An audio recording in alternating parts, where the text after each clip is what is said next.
Good morning, everyone. Welcome to a beautiful brand new day, and welcome to Earth's Ascension with Ortrun and Carl Franklin. Good morning, Carl and Ortrun. Good morning, everyone. I'm so happy to be here, and I know Carl is too, right, Carl? Yes, absolutely. Well, I was happy to be with you, and my goodness, it's the end of the month already, and we're going to be moving into September. It's just hard to believe how quickly this year has been going by. So the focus that Carl has decided to look into is raising our beliefs from 3rd D to 5D. And I'm really anxious to hear what he has to say because I haven't heard all what he was going to say. So it will be a surprise to me, just as it will be to you. And so I hope you enjoy this program. Thank you, Ortrun. Thank you, Dina. Please understand that what you're hearing is one person's opinion, beliefs, and so on, perspective. And please accept that what it is you're comfortable with and what you're not. Please either modify it to fit where you're at or just file it away because it may fit in the future. So please hear all of this talk in this way because some of these things, I don't want you to be upset by it, all right? I want to focus primarily on the Bible. And the Bible is full of contradictions, and especially for light workers who are going primarily now through the fourth dimensional level of consciousness, swinging out of the third and into the fifth. And the Bible is written on the third dimension and the fifth dimension. And there is often very radical different meanings in the way what is written in the Bible is interpreted. And it will be interpreted at the consciousness level of the reader. So understand that what went into the Bible also went in through human consciousness. Yes, it may have come from higher dimensional sources, but they could really only record what it is that fit right with their consciousness. So virtually all of the Bible was written by people, the bulk of whom were third dimensional in consciousness. So we have third dimensional and fifth dimensional energy and ideas and beliefs in the Bible, all right? And when you're reading something in the Bible, if it doesn't feel right, ask the question, what consciousness level is this coming from, the third or the fifth? And I want to start off here with, in the story of Genesis, the story of Adam and Eve, the Jews interpreted as the story of original sin. And the Christians adopted that understanding. And most Christians have never heard any interpretation except Adam and Eve brought original sin into the world. I want to share with you two other interpretations, and you can decide what's right for you. The one is, you and I have, and most everybody have been in the garden. That is, we have had a period of life where we did not have to do hardly anything for ourselves. We were provided with food, with shelter, with clothing, with whatever else it is we needed to survive. And then when we hit a certain point in our life, usually our early, mid, or late teens, we began to assert ourselves to establish our own independence and to be able to stand on our own 2 feet. And that's exactly what Adam and Eve did. They were not supposed to eat of the tree of life or the tree of knowledge of good and evil. And Eve reached the point, and I have to say, I think women are generally stronger and often wiser than us men. But Eve reached the point that she wanted to establish some independence. She wanted to assert herself. And so she convinced Adam to eat of the tree of the knowledge of good and evil. And when they did, their eyes were opened. And by opening their eyes, they recognized what was happening outside of themselves, outside of the garden. And so in their consciousness, they were removed from the garden. They were put into the life of the world. And to me, that's what happened. And there was an important lesson there for them. they believed that they were not to do that, but they did it anyway. And the lesson here is there is a law of cause and effect that is unavoidable. You cannot escape the consequences of your thoughts, your emotions, your words, or your action.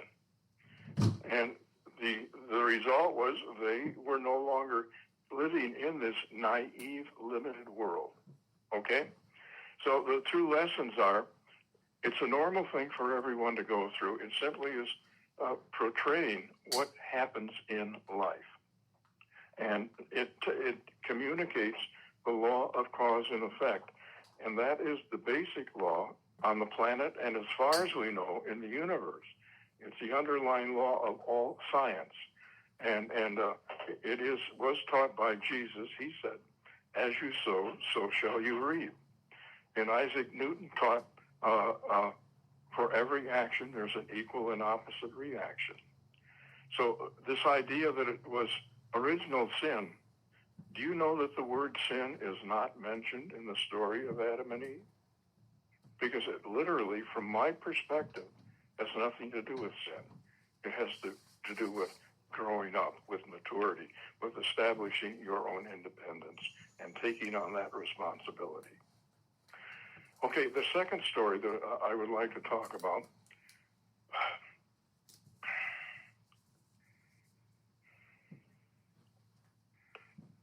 is also in the story of creation, and that is, who are we? The story of the creation of humanity. It's written, and God created mankind, and God created man in his own image and likeness. And then it repeats, in his image and likeness, he created them. Now, I want to put this in 21st century language, okay? And God created humans in his own image and likeness, okay? And what does it mean to be created in the image and likeness of God? Well, the way it's been portrayed is, and because the third dimension works with information from the five senses, it's portrayed as physical. And God is portrayed as an old man with white flowing hair and a long white beard wearing a white robe. Well, that's a third dimensional concept. And a fifth dimensional concept is, in science, for, 50 some years, they've been telling us everything in the universe is made out of energy. And my understanding is that what that story means is that we were created to be able to embody within our physical bodies more of the divine conscious energy of the Creator than any of the other 1 to 2 million life forms on the planet. To be created in the image of God means that we can embody more of his potential than any other being or creature on the planet. And in fact, the Pleiadians are telling us that our potential as Earth humans goes beyond their potential. They're ahead of us right now because they've developed earlier. But when we're fully developed, we will be beyond the Pleiadians. That's how much potential that we have. And our potential is so great that Jesus said, do you not know you are God? And everything I can do, you can do, and even greater. Okay, and it's my feeling, my opinion, my belief, that that's exactly what Jesus came here to teach us, to demonstrate, to show us, and to tell us how we can become that divine creator, mini God. Okay? Now, we are co-creators on the surface of the earth with Mother Nature. We are the only species that have created civilizations, cultures, governments, economies, religions. We are the only species that grows our own food. We are the only species that makes and wears clothing. And now most of our clothing is made out of man-made material. Okay? We are the only species on the planet that can leave the planet. We are the only species that can greatly influence the climate and weather of the planet. All right? And we are co-creators on the surface of the earth. And we are here to learn how to take care of a planet, all right? And we have the ability to do that. But I don't think we've realized that who we are, that we have that ability, and that we can have positive and negative effects that influence the entire planet, okay? And as to how we can do this, Jesus said, I'm not the one performing the miracles. It's the Father in me. And I want to, again, change one word here. When Jesus said that, if we change the word, I'm not the one performing the miracles, it's the presence, the consciousness, the wisdom, the knowledge of my Father in me that's doing that. And that the energy of that is his soul. Jesus said, my Father and I are one. And to again change that one word, I have become one with my divine soul. And we all have a soul, do we not? That's recognized by virtually all of the world religions. Our soul is the presence of the Creator within us. And to be separated from God is not caused by sin. It's caused by our not acknowledging who it is and what we are, by not looking at our in the inner self. All right? If we look within deeply, particularly working out of our conscious and subconscious together, and reach out and ask to work with our subconscious, miracles are going to happen. As we blend our consciousness, our will, our desire, our feelings with that of our soul, and acknowledge and ask our soul to be in charge, to guide, to use its wisdom, its knowledge in dealing with the situation that life throws at us. And to work from that level, you're working at the highest level of the fifth dimension. Even as Jesus, then we can, like Jesus, we can say, my Father and I are one. And then you are in a Christed level of consciousness. Okay? And that is, I think, the highest and the primary lesson that every person here on the planet is here to learn. To become one with their divine essence, one with their divine soul. Okay? Now, just one other thing I want to add here. In reading the Bible, please understand, when they talk about God, in the Old Testament and in the early part of the New Testament, God is a tribal God. He's God of the Jews. He's not God of the Romans or Greeks or Hittites or anyone else. He's only the God of the Jews. And the disciples, their view of Jesus was, he was the Messiah. The Messiah was to free the Jews from the rule of Rome. That was his sole function. And when Jesus died without having done that, the disciples were absolutely devastated because they knew as much as they could know that that's what Jesus was here to do. Because, see, they lived in a day when there was a messianic fever. Like today, we live in an age where there is a planetary ascension fever, all right? And they just knew that that's what he was here to do, and he died without doing it. And there was a reprieve somewhat in Pentecost when the Holy Spirit descended upon the disciples, and they were able to do much of what Jesus did. But it wasn't long before they lost that, because they fell back into their old belief pattern that they were sinners that needed to be saved. And they saw Jesus as a savior because Judaism was a sacrificial religion. And that was the only reason that they could figure out that Jesus came here and died, was to take on the sins of the Jews. And then St. Paul expanded that. He came for all people. He took on the sins of humanity, all right? And that is, from my perspective, not true at all. He didn't come here to take on sins, and sins aren't even, it's not in my belief pattern. We have lessons, yes, we make mistakes, but we learn from them. So if we learn from it, how can it be bad? So Jesus came here to show us, to demonstrate who we are, what our potential is, and how we can develop it. And it's simply by going within, becoming one with our divine soul.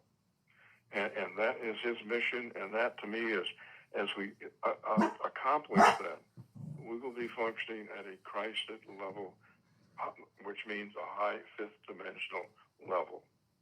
And let me now turn it over to Ortrun to see if she has any comments, and then we'll open it for questions.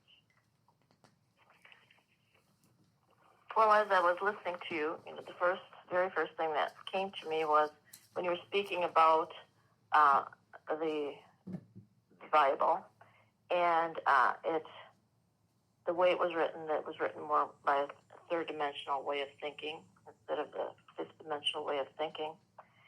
But I believe that, I feel this way, and I believe that other people are now probably also thinking this way, is that the Bible, and really any holy book, is more of an allegory than a blank statement. I know there are ones that believe what they read is, that is it, period. But that is really meant to be looked at in various different perspectives, because we're all different. There's not any one of us that can actually say we believe the same thing. We can live together in a spectrum, and that's why we are in certain groups, like in certain church groups and different religious ways of thinking, because we can be in that spectrum because we're close enough to understanding at that perspective. But that we all have our own way of believing. There's probably not any one of us that believes everything that everyone else believes. So for me, it's really important for us to recognize that since there are so many of us, and everything is different within all of us, is to recognize that it isn't allegory, and that it's speaking to us individually. And in order for those words to be speaking to you individually, it's really important, I believe, that you align yourself first. Say a centering prayer. If you're doing the prayer work, you meditate, go into meditation, and start focusing on what it is that you're about to read in that Bible or in that holy book. And ask that the divine creator, that the God within, because if you believe there is a God within, which I think eventually everyone will believe, but that is also personal, to assist us in receiving the message that is meant for us and being grateful and thankful that it is so. Because I can look at the Bible and read a sentence and it can mean something totally different to me than it does to you. I can look at the papyrus art that we have on our wall and I can see things that just pop out, giving me a message of truth that you wouldn't ordinarily see. So it's really important that we recognize that we are individuals. Yes, we can ask for guidance, and our teachers and loved ones, they can give us ideas and insights, but the importance of going within. And by going within and taking into prayer, whether you're speaking to someone or you're reading it yourself, is so important because it will lift you up to an awareness that is the one that is meant for you at this time. And we can change, because those thoughts can always change as we go along, as we grow in our consciousness. So one of the things is to move from third dimension thinking into the fifth dimensional thinking, which is really where Jesus the Christ came from. He was functioning at the fifth dimensional level of awareness, is to ask for the guidance to be given the insight from that level. So I think that's one of the foremost things that's needed so that we can move our consciousness up into a higher level of awareness. So what do you think about that, Carl? I think that's right. And what was running through my mind as Ortrud was speaking was, I do not ever want to feel that I have the truth. Because when you feel that, or that your belief is the way it is, you've closed your mind. You're not open to receive new information in that area. And to read and to go through life recognizing that the most that you or I or anyone else can have is a perspective on what is true. And that keeps our mind open for a greater meaning of that truth to come through. So now I want to open it to you all. Do you have any comments or any questions? Is there anything on that's come in, Dana? Not so far in the chat room. Good morning, Lily. If you have any questions, go ahead and type it in. It's a very interesting and I think a very timely conversation, as it seems people are really having debates over their perspective being the only perspective. I love the word that you used, Carl, is the word perspective. And Ortrud talking about our own understanding.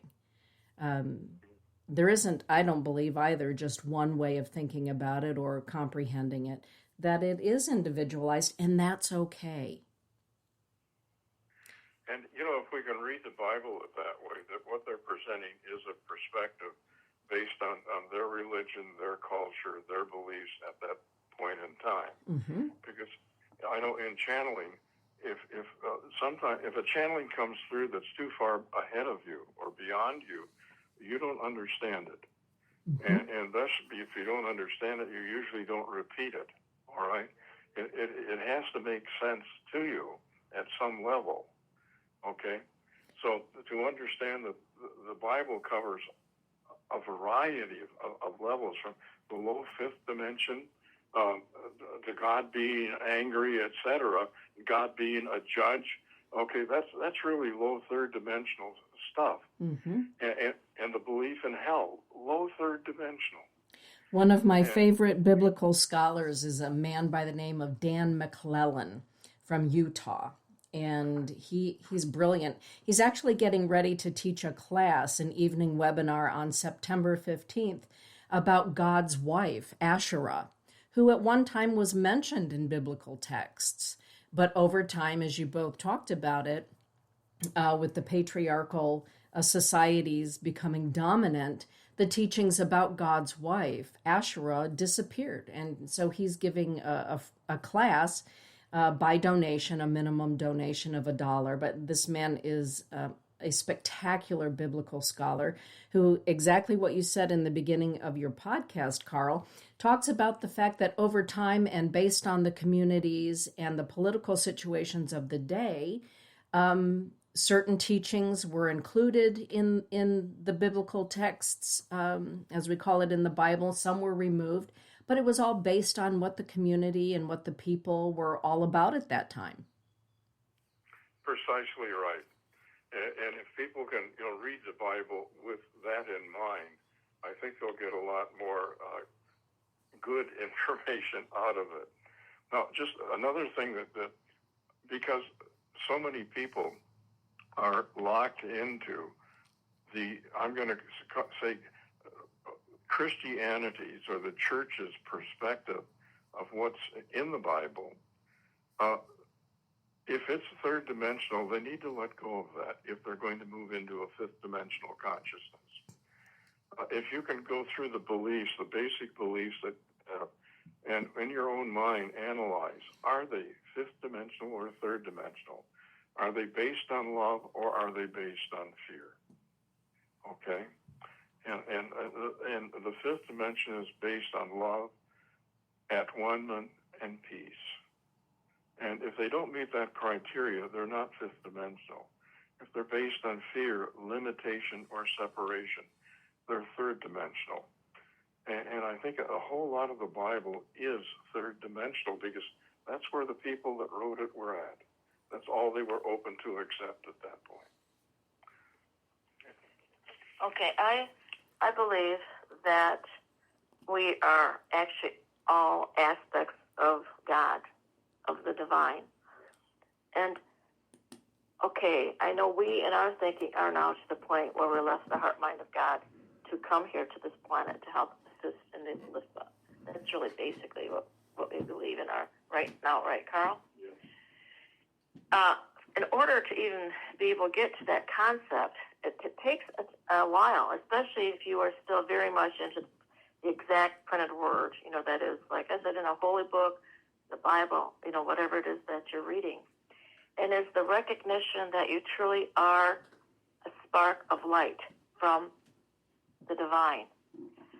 So many of us aren't going to be able to move into that fifth dimensional level of reading the Bible because there's a lot of forgiveness they need to go through. They feel that they have done all kinds of things that weren't appropriate and on and on. So they feel like they're not even worthy to be looking at anything at that level of awareness and consciousness.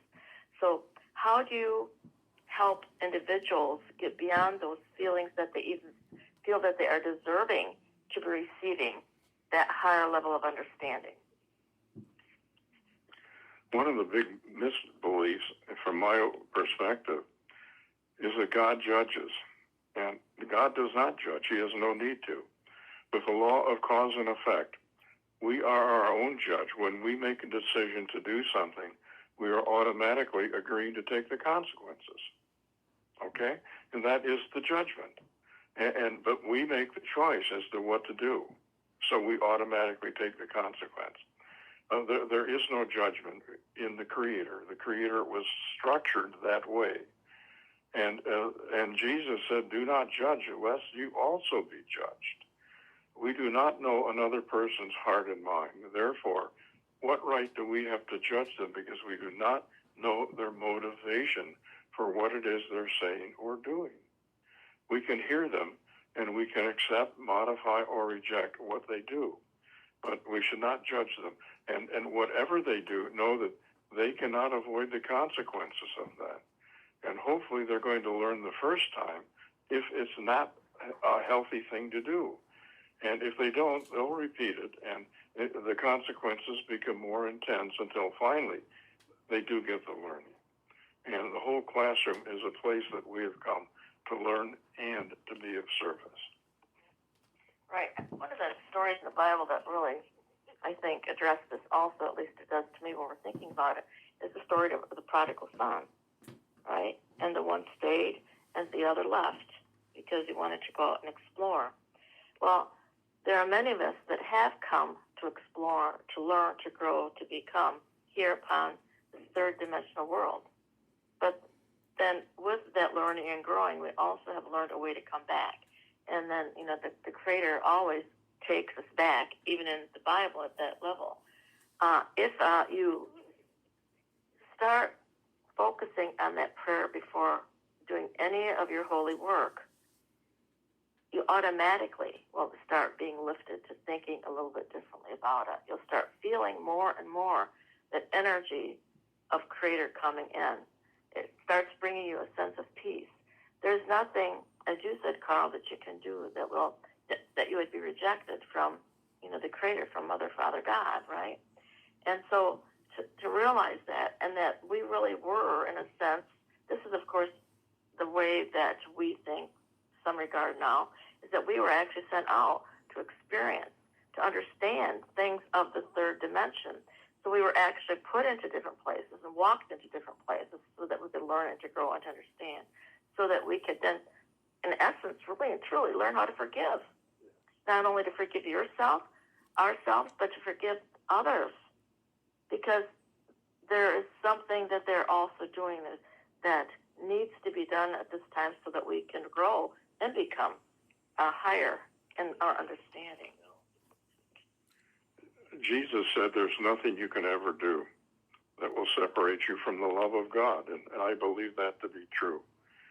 So I think the biggest challenge for a lot of us is learning to forgive ourselves, and not to see it as sin, but to see it as a lesson.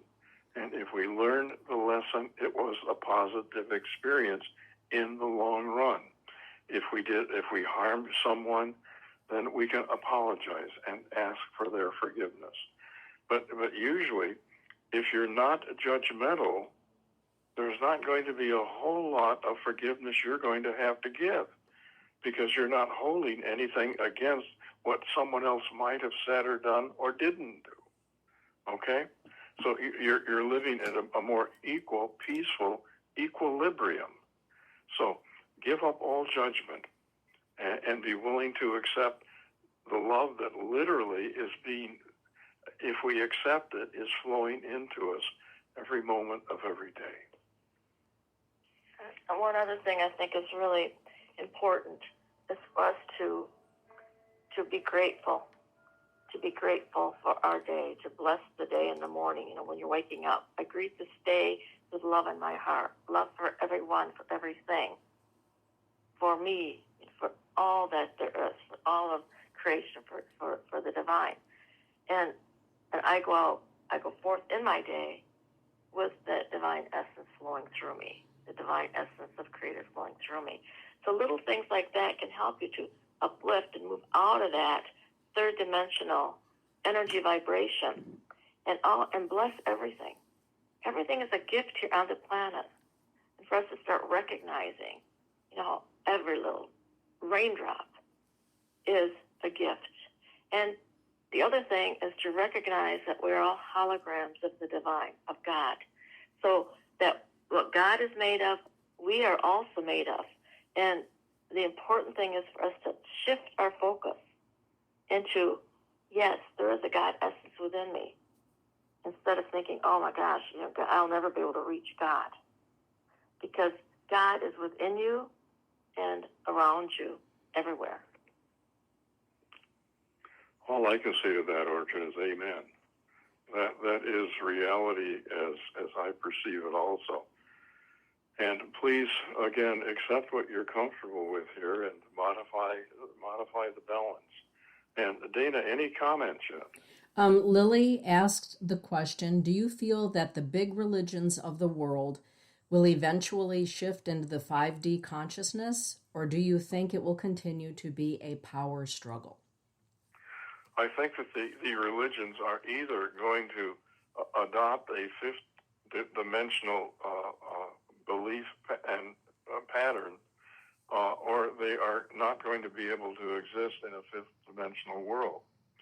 If there is a split in timelines, they may exist in a lower timeline. Does that make sense? It does. Thank you, Carl. Anything else here? No, that's the wrap up. Okay, well, hey, everyone, we love you, we bless you, we honor you. If we could be of help to you, we're here to help you, just as you're here to help everyone else. And they can reach us at Our Spiritual. And you can reach us at OurSpiritualAscension.com. So if you have any thoughts, anything that we may be able to assist you with, please just get a hold of us through our website, and we would be more than willing to assist you. So thank you all for tuning in today, and have an absolutely beautiful, beautiful day. And blessings, everyone. Yes, blessings until the next time.